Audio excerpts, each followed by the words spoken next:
y vamos a leerlo para tener el contexto y tener claro lo que estamos hablando acerca de ese llamado. Y ese llamado fue un llamado, una determinación de Dios en la cual nos dice que su llamado es que seamos formados a la imagen de Cristo.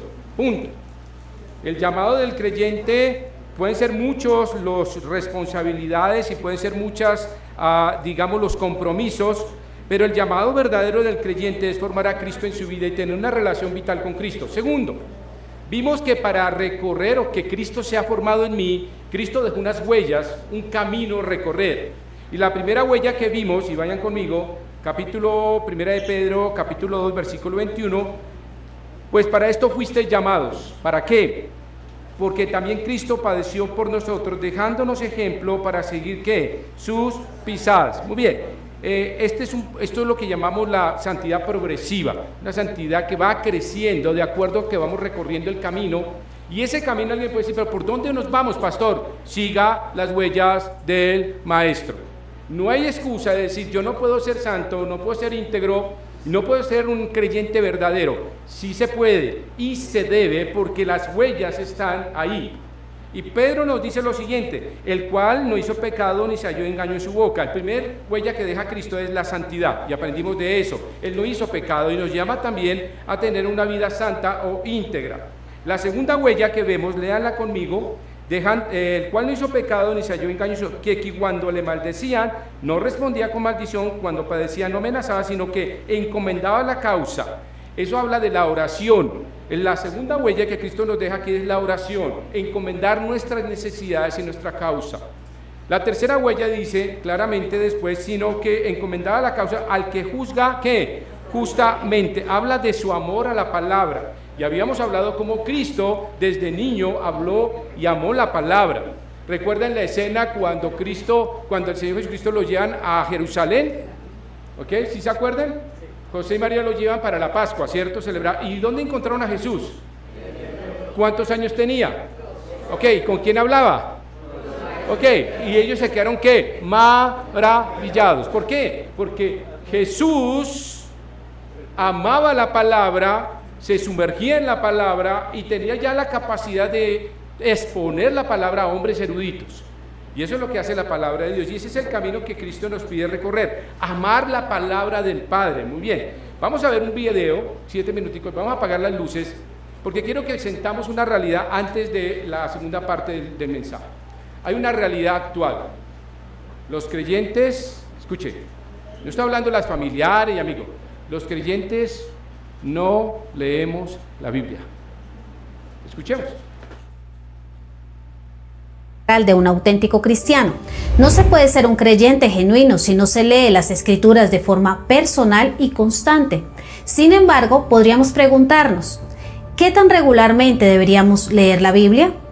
El mismo texto sagrado nos da una pista. El famoso Salmo 1 nos dice: Bienaventurado el varón que no anduvo en consejo de malos, ni estuvo en camino de pecadores, ni en silla de escarnecedores se ha sentado, sino que en la ley de Jehová está su delicia, y en su ley medita de día y de noche. Entonces, ¿un verdadero creyente debería leer las Escrituras todos los días? La respuesta es un rotundo sí. La siguiente pregunta es si realmente los cristianos tienen el hábito de meditar en la Biblia y con qué tanta frecuencia lo hacen. Con esta inquietud en mente, Lifeway Research encuestó aproximadamente 2.500 cristianos protestantes de los Estados Unidos que asistieron a la iglesia al menos una vez al mes durante el periodo anterior a la encuesta. Lo interesante es que el estudio demostró que son pocos los encuestados que leen las Escrituras diariamente.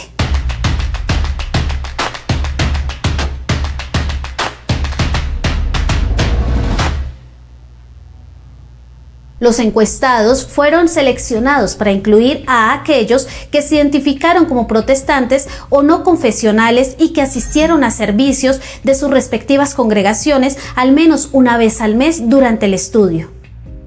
Este estudio nos arroja luz sobre la importancia de fortalecer nuestra relación con Dios a través de la meditación constante en la palabra de Dios y sobre la poca importancia que al parecer muchos creyentes le dan a este aspecto central de su fe. Pero vayamos a los números que arrojó la encuesta.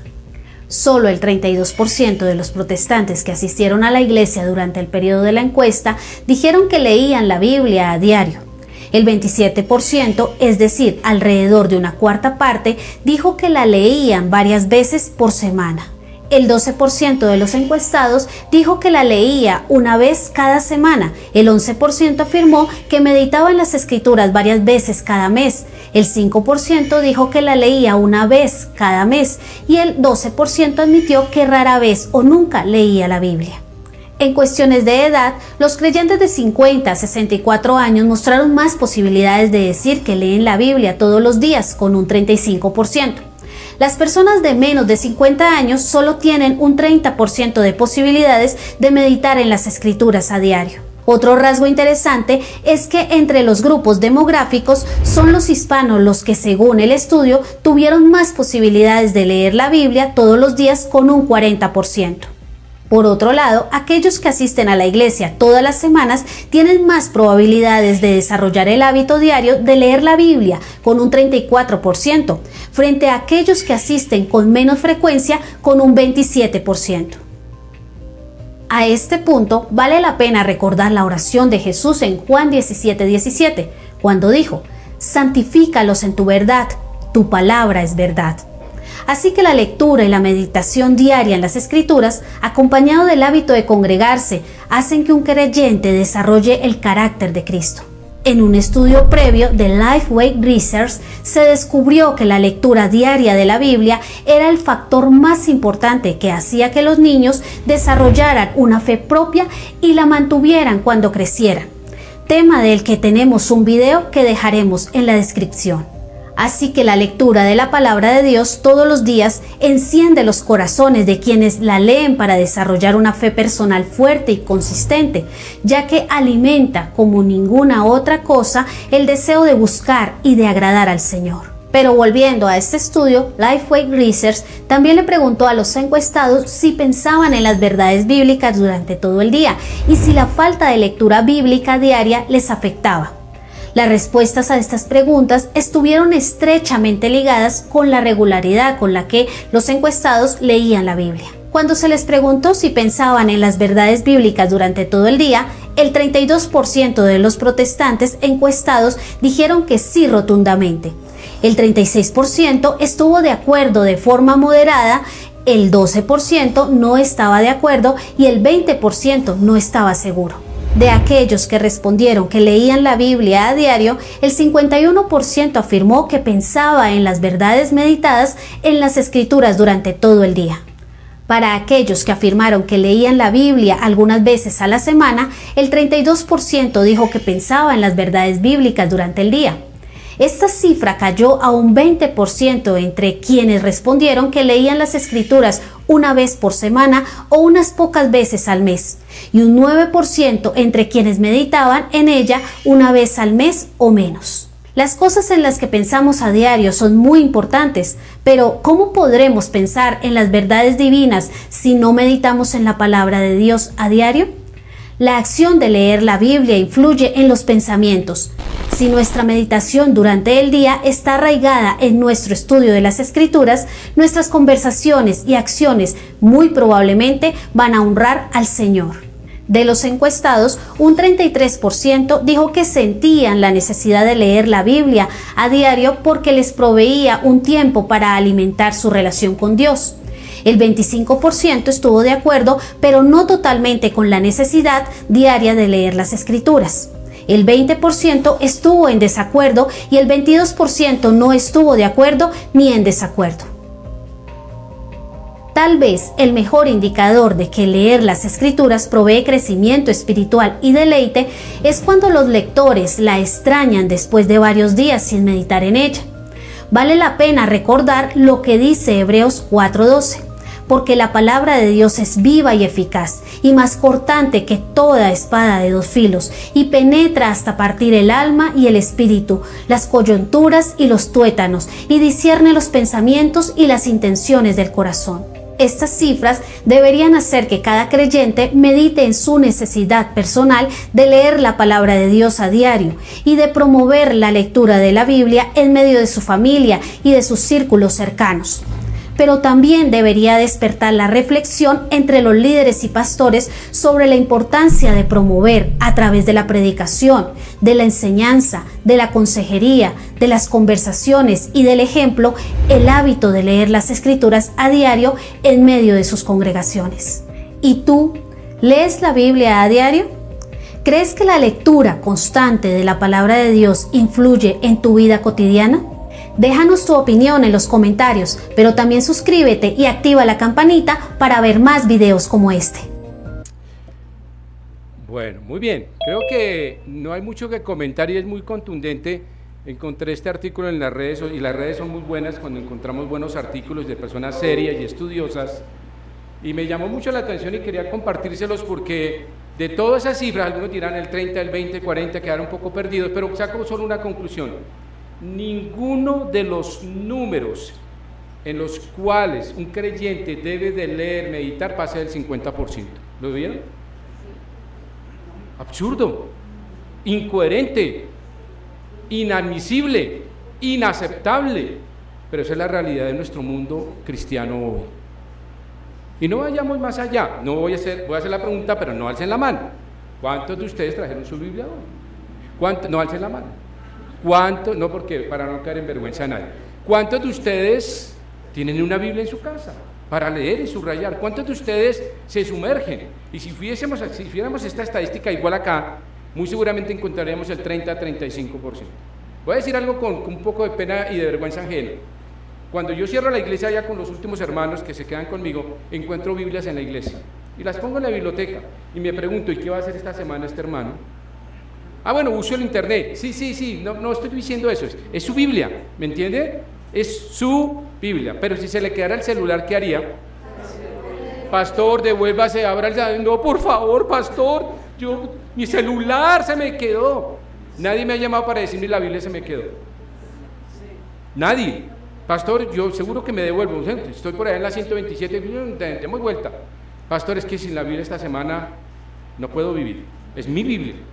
Nunca he recibido esa llamada, pero sí he recibido llamadas cuando se han quedado celulares. Y no lo digo por crítica o molestarles, sino es sentar una realidad en nuestras vidas. ¿Dónde está nuestra lectura bíblica? ¿Dónde está nuestra Biblia? Y vuelvo y digo, es inadmisible que un creyente llegue a la iglesia sin Biblia. Pastor, vengo al servicio, y muchas veces, voy a decirlo con todo el cariño y el amor, veo hermanos que vienen con las manos vacías. Me saludan y yo solo que digo, ¿y dónde tendrá la Biblia?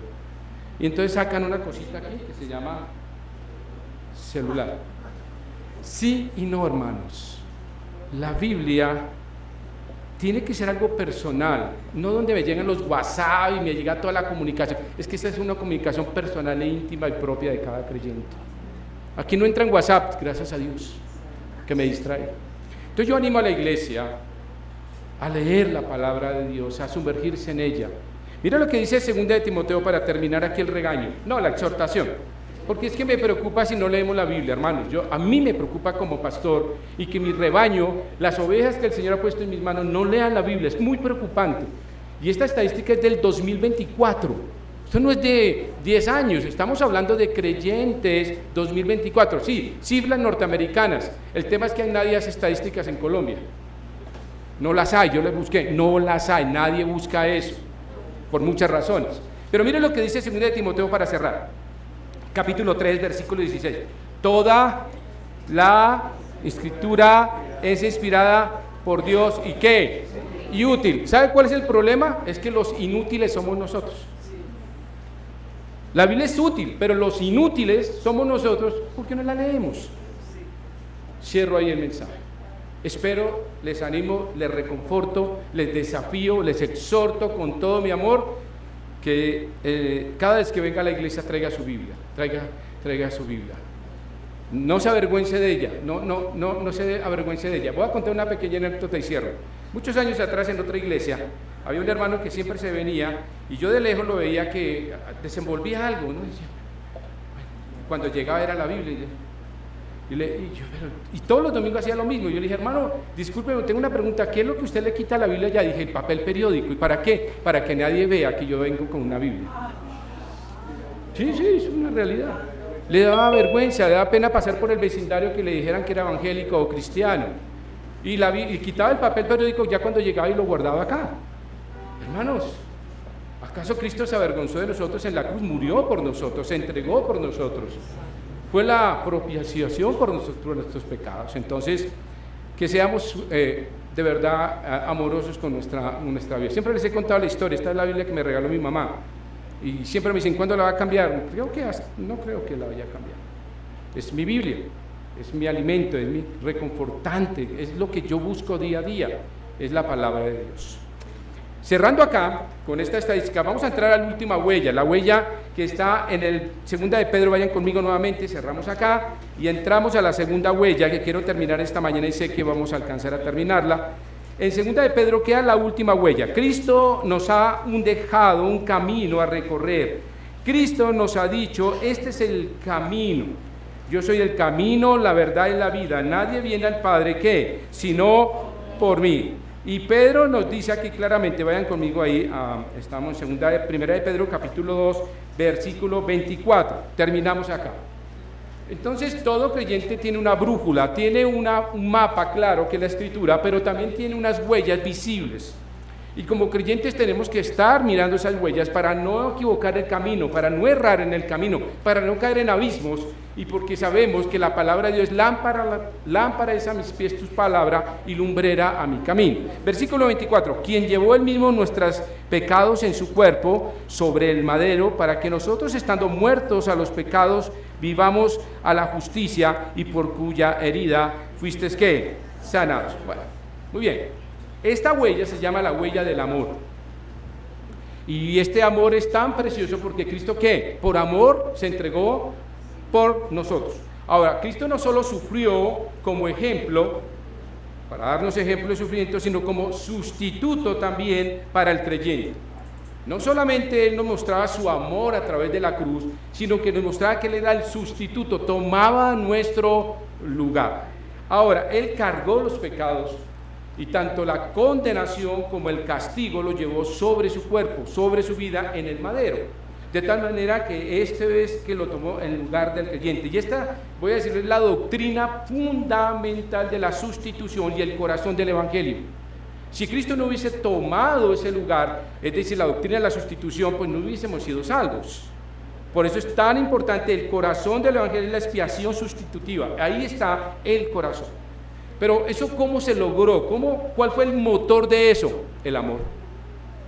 El amor. Vamos a ver aquí algunos versículos muy, muy interesantes. Y vamos al primero. En Juan capítulo 3, versículo 16. Ustedes lo conocen. Sé que algunos lo tienen de memoria. Y la pregunta con Juan 3, 16 es, ¿Dios sabe de dolor y sufrimiento? Ok, sí. Ahora usted mira, pero es Dios y Dios no debe sufrirlo. Bueno, preguntamos, ¿el que murió en la cruz fue Dios? Bueno, Dios no muere, pero el que murió en la cruz fue Dios encarnado. La pregunta es, ¿Dios sufre también? Bueno, en espíritu no, pero Él sufre, porque Juan 3:16 dice, porque de tal manera que amó Dios al mundo, que dio a su Hijo, unigénito, para que todo aquel que en Él crea no se pierda, mas tenga vida eterna. Eso se llama amor. ¿Cuántos de nosotros estamos dispuestos a entregar a nuestro único Hijo para ser sacrificado, molido, castigado, enjuiciado y metido en una cárcel en forma injusta? Creo que ninguno. Dice, Señor, pídemelo, pero no. Dios se entregó de esa manera en amor, y no hay amor más grande que el amor de Dios. Es un amor eterno, sublime, único, inmensurable de Dios en ese sentido. Entonces, este es el Dios que nos amó y nos entregó su Hijo. Romanos 5:8 dice algo muy interesante. Dice, más Dios muestra su amor. Pare ahí. ¿Cómo uno muestra el amor? Entonces el amor se muestra, ¿sí sabían? El amor no solo se expresa. Te amo. Bueno, ahora llévelo a la práctica. Y entonces Dios nos amó, sí, porque de tal manera amó Dios al mundo. ¿Qué dice? ¿Qué? Dio acción. Dios tomó el primer paso, nos amó, planeó una salvación maravillosa, porque de Dios es la salvación, no es del hombre, Dios la planeó. Ahora, y avanza un poco más, Romanos 5:8, más Dios muestra su amor para con nosotros, en que aún siendo pecadores, ¿qué hizo? Cristo murió por nosotros. Eso es un amor sublime, inexplicable, inconcebible, pero ahí está. Y vemos cómo Dios nos amó de una manera tan preciosa. Ahora, ¿cuál es el mandato más grande del amor? Vayan entonces a Mateo capítulo 22. Vamos a estar viendo varios versículos en cuanto al amor. Entonces ese amor tiene origen en el corazón de Dios, se muestra y se hace visible en Cristo, y según Pedro dice que Él llevó nuestros pecados y fue a la cruz y murió en la cruz por amor. Cristo no bajó de la cruz sino simplemente porque nos amaba. Tenía que cumplir la voluntad del Padre. Pero la pregunta es en Mateo capítulo 22. Vayan conmigo ahí, vamos rápido. El que no tenga Biblia, prenda la Biblia al menos. ¿Listo? Prenda su Biblia, prenda su celular, no hay problema por hoy. Pero Mateo 22 hay una narración, versículo 37, vayan conmigo ahí. Versículo 34. Entonces los fariseos, siempre los fariseos, oyendo que había hecho callar a los saduceos, se juntaron a una. Entonces ya los saduceos, ¿qué dicen? Se callaron, ¿cierto? Y uno de ellos, intérprete de la ley, preguntó por tentarle, diciendo: Maestro, ¿cuál es el gran mandamiento en la ley? Y Jesús les dijo: amarás al Señor tu Dios con todo tu corazón, con toda tu mente y con toda tu alma y tu mente. Este es el primero y gran mandamiento. Y el segundo me interesa ahí. Cristo hace el primero que los judíos, los fariseos entendían plenamente esto. Eso está en Deuteronomio. Aún más, está en Éxodo capítulo 20. El primer mandamiento, ¿cuál es? Amar a Dios. Para ellos era claro, pero Jesús, antes de que él interrumpiera, avanza en el versículo. Mira el versículo 39. Y el segundo no deja que el fariseo intervenga, sino que Cristo le pega inmediatamente el segundo versículo 39. El segundo es que semejante, no es menos, no es más, es semejante, es decir, pone el amor que tenemos del prójimo al mismo nivel de amar a Dios. ¿Lo entiende? Es semejante. Yo amo a Dios, pastor, yo amo a Dios con todo mi corazón. Para el hermano que tengo a la derecha no lo soporto. Yo por eso voy a separar mi silla y me voy a hacer a otro lado. Perdón que lo diga, hipócrita. Porque el segundo es ¿qué? Semejante. Nadie me puede decir que ama a Dios cuando dice: yo no soporto al hermano, no puedo, no lo tolero, y cuando lo veo siento cólicos y el colon irritable se me pone así. No tiene cabida eso. Y dice que el segundo es semejante: amarás a tu prójimo como a ti mismo. De estos dos mandamientos depende toda la ley y los profetas. Si ustedes leen Éxodo capítulo 20, de los 10 mandamientos, los primeros 4 hablan de Dios, mi relación con Dios, mi necesidad de cumplir y ser obediente a Dios. Los otros 6 hablan de ¿qué? Del prójimo. No vas a codiciar lo que él tiene, no cometerás adulterio, no matarás, no robarás. Todo tiene que hablar con ¿qué? Entonces la pregunta es: si yo amo a mi prójimo, ¿lo robo? ¿Le miento? Ok, si yo amo a mi prójimo, le robo la vaca que tiene al lado, la vaca no, perdón, no al lado, la vaca que tiene en su establo. Perdón, alguien me puede interpretar mal. Algunos me miraron así. No.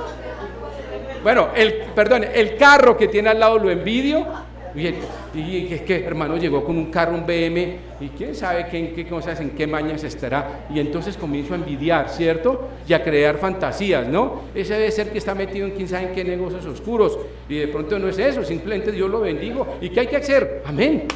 ¿Cuándo me da una palomita? Amén. Y luego usted, como creyente que ama, ¿usted cometería adulterio? No. ¿Le quitaría la esposa a un hermano de la iglesia? No, pero se pasa.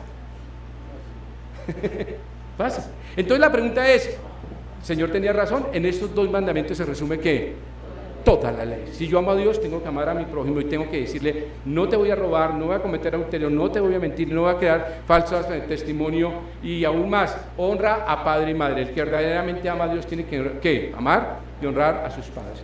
Entonces cerramos ahí como ese mandamiento habla de solamente amor. Mire que el corazón de Dios y del Señor Jesucristo era ¿qué? Amor y gracia, amor y gracia. Veamos otro versículo, Efesios 5:21, vayan conmigo a Efesios 5:21.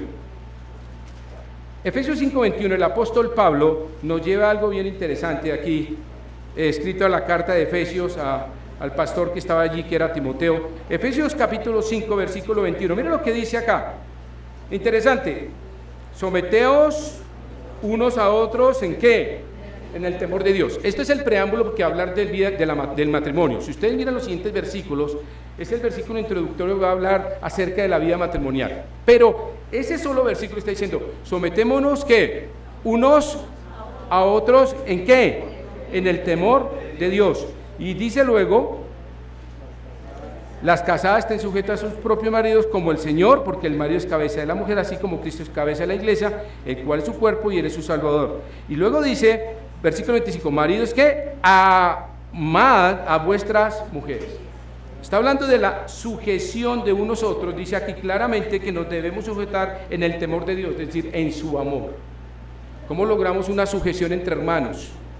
No, pastor, a mí nadie me manda, a mí nadie me grita, a mí nadie me dice lo que tengo que hacer. Dios sí. Y Dios pide que en amor nos sujetemos, ¿qué? Los unos a los otros. Y eso habla de un amor auténtico, real, un amor verdadero y práctico. Muchas veces decimos, no, pero yo amo, pero ¿te has sujeto? ¿Realmente aceptas que un hermano te diga algo? ¿O estás dispuesto a decir me equivoqué? ¿O decir perdón? ¿O decir simplemente, y esto es al revés, tú me ofendiste, pero yo quiero que arreglemos el tema y nos perdonemos? Sé que fue tu error, pero no vengo a decir que sea tu error, solamente quiero reconstruir o restaurar nuestra relación como hermanos. Estamos sujetos en amor. Mira otro versículo hablando del amor. Filipenses capítulo 2, bien conocido por nosotros. Filipenses capítulo 2, vayan conmigo.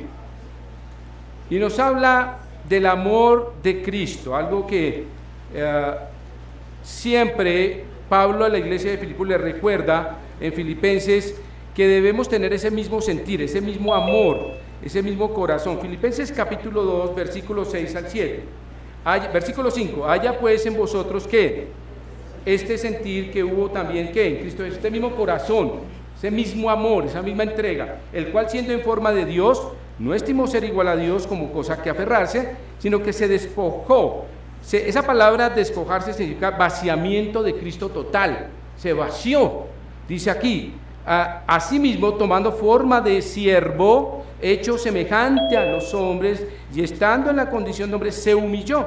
Asimismo, haciéndose obediente hasta la muerte y muerte de cruz. El camino de Cristo en estos versículos se llama amor, humildad y servicio. Pero el motor de todo es ¿qué? El amor. Y estamos viendo en esos versículos, totalmente, siendo igual a Dios, se despojó, se vació, y esa limitación humana la adquirió sin dejar ser Dios. Se volvió semejante, pero nunca dejó ser Dios. Entonces miren cómo el camino de Jesús es ese. Y Pablo nos dice, tengan ese mismo ¿qué? Sentir, de amor, de servicio, de sacrificio. Veamos otro versículo que nos anima. Juan capítulo 13, vayan conmigo a Juan capítulo 13, que nos sigue hablando de amor, el amor que nace en el corazón de Dios, el amor que se hace una realidad en la vida de Jesucristo. Juan capítulo 13, versículo 35. Miren otro versículo acá. Versículo 34. Entonces, vienen los apóstoles, una conversación bien interesante. Y aquí están hablando acerca de la traición de Judas, pero más allá de esa traición viene versículo 33, hijitos, aún estaré con vosotros un poco, me buscaréis, pero no como dije a los judíos, así os digo ahora a vosotros, a donde yo voy vosotros no podéis ¿qué? Ir. Pero, entonces le dice hijitos, está hablando a quién, los apóstoles. Dice, hay un camino a recorrer, en este no pueden llegar ustedes, porque el único que puede recorrer ese camino soy yo. No pueden estar ahí, pero yo sí. Y mire lo que dice el versículo, un mandamiento nuevo os doy. ¿Por qué dice que un nuevo mandamiento? Ese mandamiento ya estaba, amarás al Señor y al prójimo como a ti mismo, sí, pero Cristo le da otra dimensión. Un nuevo mandamiento os doy, que os améis unos a otros. Bueno, eso está ya escrito. En Éxodo capítulo 20 dice que amarás a tu prójimo. Ahí está escrito, y en Deuteronomio y en toda la parte del Deuteronomio está hablando del amor. Pero, ¿cuál es la otra dimensión? ¿Cómo? Porque lo que está en Éxodo está escrito, amarás a tu prójimo, sí, sin que me afecte el bolsillo, sin que me afecte mi tiempo, sin que me afecte mi espacio y mis gustos. Yo te amo, pero no te voy a sacrificar nada, yo te amo simplemente en un límite, en un recuadro. Y entonces eso hacían los judíos, ellos expresaban amor, pero expresaban un amor limitado. Yo te amo si tienes, si eres, si me puedes servir. ¿Conocen ese tipo de amor? Amor erao, amor estergo, amor fileo. Son amores totalmente interesados, con un acondicionamiento, pero Cristo les dice, debéis amaros con amor agape. Es ese amor que incondicional, es un amor de Dios, es el amor que yo te amo porque simplemente eres mi hermano. Eres parte de la iglesia, no importa tus errores, tus equivocaciones, tus falencias, tu falta de fidelidad o compromiso, te amo. No importa que a veces, como decimos, metes la pata, no pasa nada. Aquí hay un amor de este lado. Y el Señor le da otra dimensión a ese amor. Como yo os he amado, que también os améis unos a otros. ¿Y cómo nos amó Cristo? Filipenses, ¿qué dice Filipenses? Y nos amó hasta la muerte. ¿Usted está dispuesto a morir por sus hermanos? Eso dice. Y literalmente, si usted toma el versículo, es así. Los apóstoles murieron por sus hermanos. Esteban, ¿por quién murió? Por sus hermanos. Es literal. El amor que nos debe mover es un amor sacrificial, un amor de entrega, un amor desinteresado, un amor servicial, un amor profundo, puro, claro, sin hipocresía y ningún interés. A veces escucho cosas por acá y salen por acá, pero no, yo estimo mucho a este hermano porque ese hermano es una buena ayuda porque tiene un negocio bueno.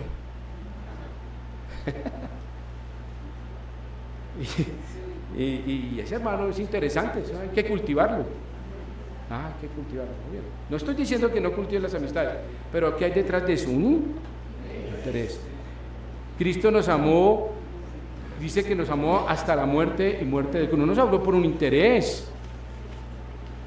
Cuidado con eso, hermanos, si vamos a amar a alguien porque tiene y es una buena plataforma de lanzamiento para mis intereses económicos, personales, pónganle el apellido que quieran. Debemos amarle como Cristo nos amó, hasta la muerte y muerte de cruz.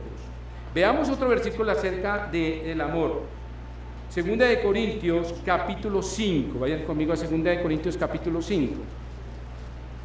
Segunda Corintios, capítulo 5. Ahí vemos otra dimensión del amor. El amor, las huellas que el maestro nos dejó, las huellas que queremos repetir. Segunda de Corintios, capítulo 5, versículo 14. Dice así, porque el amor de Cristo, ¿cuál amor? El amor agape, el amor que no tiene ningún interés. Dice, el amor agape es el que te dice, te amo a pesar de. Un ejemplo práctico, mi esposo, dice la esposa, mi esposo ronca todas las noches, pero yo lo amo a pesar de que ronque. Eso es amor agape. Bueno, mándalo a operar o hágale algo, pero eso es amor agape. Es amor agape, porque dice, no importa, él ronca, pero yo le amo, no importa su situación física, pero el amor agape dice, no importa, yo te amo. Es un pequeño ejemplo para que lo pongan en contexto. El amor agape no pone condiciones. Dice, te amo, pero no vuelvas a la cama hasta que estés operado. No. No funciona de esa manera. Y cuando estés operado, vuelves, o cuando tengas el tratamiento. No, el amor agape dice, no importa, te voy a esperar, vamos a trabajar juntos, vamos a sacar esto adelante. El amor agape es sacrificial. Y miren, me encanta este versículo, porque el amor de Cristo nos constriñe, nos motiva para vivir para Él. Dice Pablo, el amor de Cristo. ¿Usted tiene el amor de Cristo en su corazón? ¿Sabe qué tiene que hacerle a su corazón el amor de Cristo? Es esto, lo aprieta y lo motiva para tener un amor como el que dice Él, amarás a tu prójimo como a ti mismo. Ese es el amor que nos constriñe, y ese amor que nos constriñe nos tiene que llevar a algo. y es el amor sacrificial. ¿Cómo sabemos y cómo presentar ese amor real? Vayan a Romanos capítulo 12. Romanos capítulo 12. ¿Cómo es ese el amor práctico en nuestras vidas? Ese amor realmente que nos constriñe. Mire lo que dice, versículo 1. Así que, hermanos, os ruego por las misericordias de Dios, que ¿qué? Que presentéis ¿qué? Vuestros cuerpos. Está hablando literalmente, está hablando de todo su ser, cuerpo, alma y espíritu. Dice, ¿en sacrificio qué? Vivo, santo, agradable a Dios, que vuestro culto ¿qué? Racional. Entonces, fíjense cómo nos lleva a que el amor de Cristo nos constriñe. ¿Para qué? Para ir a Romanos 12.1. ¿Lo entiende? Entonces, ¿cómo yo voy a Romanos 12.1? Pues cuando entiendo y comprendo a 2 Corintios 5.14, es el amor de Dios que me constriñe, me motiva, me lleva a presentar un cuerpo ¿qué? En sacrificio vivo, santo, agradable a Dios, que es nuestro culto, nuestro deber ser como creyentes. El amor no me tiene que llevar a entregar mi vida a Cristo. El creyente no tiene límites, no tiene guardados para sí, es todo para el Señor. Muy bien, ¿cuál es el desafío esta mañana? Vayan a Hebreos capítulo 12. Hebreos capítulo 12, vayan conmigo. Dice así, ¿cuál es el desafío entonces a la luz de esta huella? La huella del amor. Pedro nos dice que Él fue a la cruz y tomó nuestro lugar, la expiación sustitutiva. Y Él se hizo pecado por nosotros. Y Él pagó la pena que merecíamos. En la paga del pecado es muerte, mas la dádiva de Dios es vida eterna en Cristo Jesús. Y Él toma ese lugar por amor. Y hoy nos dice simplemente, aquí estoy. Mi gracia y mi bondad, mi favor está disponible para todos. Pero dice Romanos 12.2, puesto los ojos en Jesús. Él dejó unas huellas. Hebreos capítulo 12, versículo 2. Mire lo que dice, hay unas huellas. Pongamos nuestros ojos ahí en esas huellas. El escritor de Hebreos nos dice, puesto los ojos ¿en quién? En Jesús, el autor y consumador de la fe, el cual por el gozo puesto delante de él sufrió la cruz, menospreciando el oprobio, y se sentó a la diestra del trono de Dios. Hermanos, por sus llagas fuimos nosotros curados. Ese versículo muchas veces lo hemos escuchado, que por sus llagas el Señor me sana físicamente, pero no es así. Es la sanidad espiritual de la enfermedad mortal que se llama el pecado. Esa es la aplicación real. Y esa sanidad es porque Cristo en la cruz, esas llagas que teníamos de pecado, Él las sana con su sangre preciosa para una eternidad. Y usted me dice, entonces, ¿cómo aplicamos el servicio? Todavía no. El servicio, el versículo. ¿Sabe cuándo no tenemos enfermedad? ¿Ustedes se acuerdan de Apocalipsis? Cuando seamos glorificados. No habrá llanto, ni dolor, ni enfermedad. Entonces me dice, pastor, ¿entonces no fuimos sanos por sus llagas? No. El Señor nos sana por su gracia y amor. Pero este versículo, tanto en Isaías 53 como en el que nos dice Pedro al final del versículo 24, es que hemos sido sanados de la enfermedad del pecado. Y su sangre preciosa nos limpió, nos lavó, nos redimió y nos rescató. Esa es la aplicación. Ahora, miremos el último esta mañana para compartirlo con ustedes. Seguir las huellas del Maestro. Tenemos que seguir esas huellas de Cristo y reproducirlas en nosotros. Y uno diría, ¿solo hay esas 4 huellas, pastor? No hay muchas más, pero les voy a dar el resto de las huellas, solo las vamos a leer. Vayan a Gálatas. Gálatas, y ya sé que algunos me dicen, ya sé cuáles son esas huellas, porque nos hablan acerca del carácter moral del Señor Jesucristo. Gálatas capítulo 5, por favor, versículos 22 al 23. Y aquí está el carácter verdadero del cristiano, en su parte moral, y es aquí donde Cristo es formado en nosotros. Mira lo que dice, mas el fruto del Espíritu es ¿qué? Ahí están las otras huellas: amor, gozo, paz, paciencia, benignidad, bondad, fe, mansedumbre, templanza. Contra tales cosas no hay ley. ¿Qué está diciendo el escritor? Aquí está el resto de huellas. Aquí se las dejo. ¿Qué hay que hacer? Sígalas con todo su amor y todo su corazón. Seguir las huellas de Cristo es un compromiso personal, hermanos.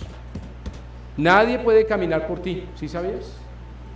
Nadie puede recorrer esas huellas, decir, papá, síguelo tú, sigue las huellas y me cuentas. No, no es así. Seguir las huellas de Cristo es una relación vital y personal, muy íntima y de una realidad de Cristo en mi vida. Nadie puede recorrer ese camino, solamente lo puedo hacer yo. Las huellas están ahí en Segunda de Pedro, las huellas están aquí en Gálatas. La pregunta es, y el desafío, ¿tiene el compromiso personal de hacerlo? Espero que sí esta mañana. Espero que sí esta mañana. Cierren sus ojos y meditemos en la palabra del Señor esta mañana. Allí con sus ojos cerrados, su cabeza inclinada, quisiera que pueda hacer este pensamiento en su vida. Hoy Jesús nos invita a seguir. Cuando Jesús se acercó a sus apóstoles, la palabra maravillosa le dijo, ven y sígueme. Significa, yo estoy dejando unas huellas, búscame, ven detrás mío, aquí estoy yo. Y estos hombres alzaron su mano. Estos hombres dijeron, sí, Señor, cuenta conmigo y seguiré tus pisadas. Creo que hoy la invitación es esa. ¿Usted está dispuesto? No alce su mano, es una invitación personal en su corazón. ¿Está dispuesto a alzar su mano y decirle, Señor, cuenta conmigo? ¿Voy a seguir tus pisadas o voy a seguir en mis caprichos, en mis caminos, en mis decisiones? Solo le voy a decir algo. Al hombre le parece muy recto sus caminos, pero son caminos ¿de qué? Muerte. Deje que el maestro lo lleve, deje que el maestro lo guíe. Hay unas huellas seguras. Permita que el Señor haga eso. Y usted puede decir, Señor, estoy dispuesto a seguir tus pisadas. Cuenta conmigo para vivir para tu gloria. Y qué bueno que usted pueda decir esta mañana eso. Los creyentes necesitan compromisos. Los creyentes necesitan interiorizar la Escritura y saber y entender que esto no es solamente una religiosidad, cumplir un domingo, tener un servicio. Yo sirvo en la iglesia, sí, pero la relación con Cristo no es servir, es una relación íntima, de decirle, Señor, te voy a seguir, cuenta conmigo, yo voy a seguir las huellas de la santidad, voy a seguir esas huellas maravillosas de la oración como tú la hacías, suplicante, voy a seguir las huellas del amor a la palabra, voy a comprar mi Biblia, y esos son compromisos reales. Voy a buscar un sitio para orar todos los días, voy a buscar mi integridad cada día sea mejor, voy a comprarme mi Biblia, voy a andar en amor, voy a mostrarle amor a mis padres, a mi prójimo. Esta mañana hablamos, y me escuchan ahí, leímos el antifonal.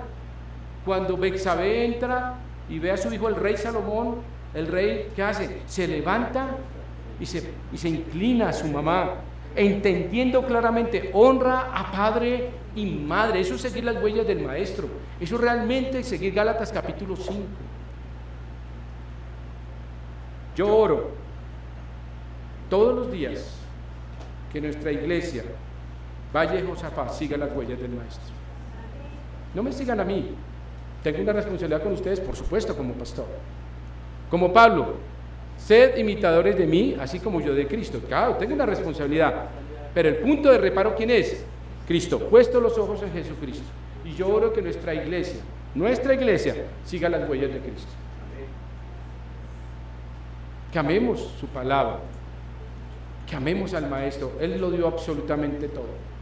Dios no sufre, pero el que sufría y murió en la cruz era Dios, encarnado en Cristo. Amado Padre, gracias damos, Señor, esta mañana. Señor, doy gracias porque nos amaste con amor eterno. Gracias damos, Señor, porque tomaste la decisión de enviar a tu Hijo. Gracias, Señor, porque tu Hijo amado tomó la decisión de amarme hasta la cruz. Gracias, Señor, porque resucitaste para mi justificación y ahora a la diestra del Padre intercedes con amor por mí. Y tomas mis lágrimas y las pones en tu redoma. Y miras mi corazón contrito y humillado, y miras mi aflicción y te condueles a través de tu Espíritu Santo, el cual intercede con gemidos indecibles y pone en línea perfecta mis deseos, mis necesidades con el Padre. Señor, permite que el amor aflore en mi corazón, no mis propios caprichos o mis propias normas o el amor limitado, sino el amor con que tú me amaste. Como yo os he amado. Señor, levanto hoy mi mano y decirte, Señor, cuenta conmigo. Quiero seguirte, Señor, quiero amarte porque tu corazón, y quiero que tu amor constriña mi corazón, lo apriete, Señor, me haga sentir cada día de la necesidad de seguirte. Señor, si en esta mañana hay una persona que ha escuchado tu palabra, ya ha visto que el amor de Dios no está en él, que su vida es vacía, sin sentido, sin propósito, que siente que nadie le ama, que ha sido rechazada o rechazado, que cree que las cosas o los que le rodean no le aprecian, quiero decirte que hoy Dios te ama. Y que aunque padre y madre me dejaren, con todo Jehová me recogerá, me amará y me cuidará. Y el Salmo 23 será una realidad en mi vida. Si tú quieres ese amor, solamente di lo siguiente: Señor, te recibo en mi corazón como mi Señor y Salvador y mi Dios. Sé que soy pecador, sé que no he hecho lo bueno, pero ahora, Señor, quiero que tomes mi vida, la transformes, y caminar en tu amor será el mayor gozo de mi vida. Dame un propósito, dame una alegría y un gozo, Señor, de vivir en esta vida. Y permíteme, Señor, ser la persona que tú quieres que yo sea. Quita mis odios, mi amargura, mis raíces de amargura, mis tristezas, el pasado que me ata en el dolor, y dame, Señor, la paz del perdón que tú me diste para yo poder amar al que está a mi lado. Señor, gracias doy por tu muerte sacrificial y porque hoy me permite entrar al trono de la gracia para alcanzar misericordia y pronto socorro en medio de la aflicción.